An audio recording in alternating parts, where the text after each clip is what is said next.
کہ قبر میں مردے پر پہلی رات کیسی گزرتی ہے اور وہ کیا سوچتا ہے؟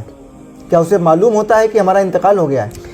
دیکھو، جو قبر کی پہلی رات ہوتی ہے، سب سے خطرناک جو کوئی رات ہوتی ہے وہ قبر کی پہلی ہی رات ہوتی ہے۔ اگر بندہ اس قبر کی پہلی رات سے گزر گیا نا، تو سمجھیے کہ وہ اس کی جو بھی زندگی جتنی قبر کی ہے وہ ساری کے سارے دن اس کے اچھے اور صحیح دن ہوں گے۔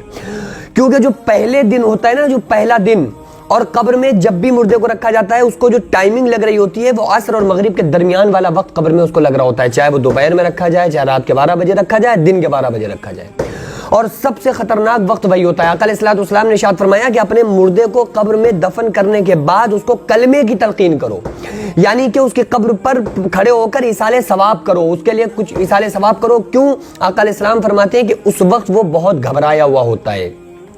ہمارے یہاں جو ماحول ہے نا وہ یہ ہے کہ مرنے کے بعد جب مردے کو قبر میں دفن کر دیا گیا، اس کے 2 دن کے بعد ہو رہا ہوتا ہے سیوم میں فاتحہ جو کچھ ایصال ثواب کرتے ہیں، تو دوسرے تیسرے دن کر رہے ہوتے ہیں 30 40 میں، پھر اس کے 10ویں 20ویں 40 میں کر رہے ہوتے ہیں۔ یہ تو ایک رواج ہے، لیکن جو حضور کی حدیث سے بات ہے نا کہ اسی وقت تلقین کرو، کیونکہ آپ 2 دن بعد کر رہے ہو، ضرورت اس کو اب ہے۔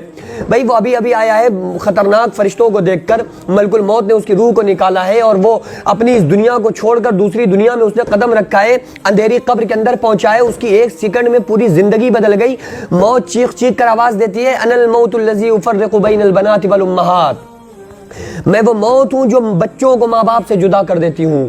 انا الموت الذی افرق بین کل زوج و زوجہ، میں وہ موت ہوں جو میاں بیوی میں جدائی ڈال دیتی ہوں۔ انا الموت الذی افرق بین کل حبیب، میں وہ موت ہوں جو آپس میں محبت کرنے والوں میں جدائی ڈال دیتی ہوں۔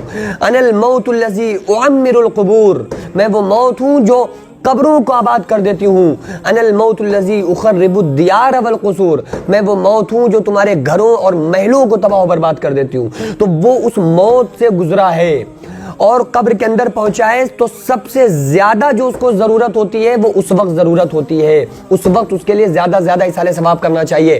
اور ادھر وہ موت کی سختی سے نکلا، روح فرشتوں کے ہاتھوں میں گئی، مردے کو قبر میں رکھا گیا، فوراً اس کی روح کو واپس کر دیا گیا اس کے جسم کے اندر۔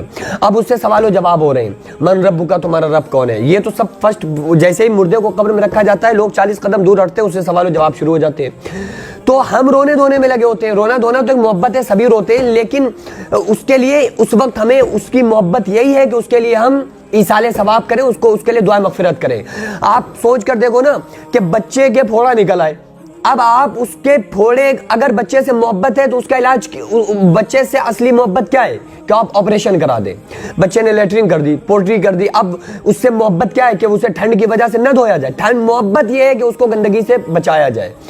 تو رونے سے زیادہ جو محبت اگر آپ ہے نا آپ کو، تو اس کے لیے اس سے بہتر ہے کہ اس کے لیے ایصال ثواب کیا جائے تاکہ اس کا کچھ فائدہ ہو سکے۔ تو بہرحال، اور اس کو یہ پتا ہوتا ہے کہ ہم مر گئے ہیں، ہماری وہ دنیا ختم ہو گئی، وہ تو روح چیخ چیخ کر آواز دیتی ہے جب لوگ اس کے جنازے کو اٹھاتے ہیں کہ اے لوگوں مجھے کہاں لے کر کے جا رہے ہو، کہاں تنہائی کے گھر میں چھوڑنے جا رہے ہو، میں نے اپنے بچوں کے لیے گھر بنایا، سوارا اپنے لیے بنایا، تو مجھے میرے گھر سے نکال کر کہاں اندھیری کوٹری میں لے کر کے جا رہے ہو۔ یہ برا بندہ باقاعدہ کہتا ہے، اس کی روح یہ بات کہتی ہے، لیکن جو نیک بندہ ہوتا ہے اس کو جلدی ہوتی ہے کہ جتنی جلدی ہو مجھے قبر کے اندر پہنچا دو۔ قبر یا تو جنت کے باغوں میں سے باغ ہے، جہنم کے گڑھوں میں سے گڑھا ہے۔ حضرت عثمان غنی رضی اللہ تعالیٰ عنہ جب آخرت کا تذکرہ سن کے اتنا نہیں روتے تھے، جہنم کا تذکرہ سن کے اتنا نہیں روتے تھے، اور اتنا پلسرات کا تذکرہ سن کے نہیں روتے تھے جتنا قبر کو دیکھ کر رویا کرتے تھے۔ لوگ کہتے تھے کہ آپ قبر کو دیکھ کر اتنا کیوں روتے ہیں؟ تو آپ نے فرمایا کہ جو قبر ہے نا، یہ دنیا کی منزلوں میں سے آخری منزل ہے اور آخرت کی منزلوں میں سے پہلی منزل ہے۔ جو بندہ قبر سے نکل گیا وہ سب سے نکل گیا، تو اس لیے قبر کی تیاری کرنا چاہیے، آنے والے وقت کی تیاری کرنا چاہیے۔ اور جو مردے کو بہرحال پتہ ہوتا ہے کہ ہم اس دنیا سے منتقل ہو کے عالم برزخ میں آ گئے، اور اس کے لیے ہمیں ایصال ثواب زیادہ سے زیادہ کرتے رہنا چاہیے۔